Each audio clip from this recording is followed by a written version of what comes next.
আমি আমার YouTube knowledge পরীক্ষা করব আর দেখব দুটো ভিডিওর মধ্যে গেস করতে পারি কিনা কোনটায় বেশি ভিউ পড়েছে। প্রথম অপশন হলো একটা আমার ভিডিও, আর সেকেন্ড অপশন হলো মিস্টার হুজ দ্য বসের, যেটাও আমার স্টুডিও ট্যুর করেছে। আমি যথেষ্ট কনফিডেন্ট যে আমারটাতেই বেশি ভিউ পড়েছে। দেখলে আমি জিতে গেছি। ঠিক আছে, পরেরটা কার ভার্সেস 200 নেলস, নাকি কতগুলো বেলুন দিয়ে একটা তীর আটকানো যায় সেটা। আমি এই ভিডিওটা আগেও দেখেছি আর আমার মনে আছে এটাতে 100 মিলিয়ন ভিউ পড়েছিল, তাই আমি কতগুলো বড় বেলুন তীর আটকাতে পারি সেটাই বাঁচবো।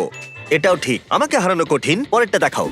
ও ভাই, আমি সত্যিই জানি না যে টুডে কুকির মানেটা কি। এর মানে কি এটা বানাতে 2 দিন সময় লেগেছে? আমার মন বলছে F1 কারের ভিডিওটা বেশি ভিউ পেয়েছে। ও, আমি হেরে গেলাম। ঠিক আছে, চলো পরেরটা দেখাও।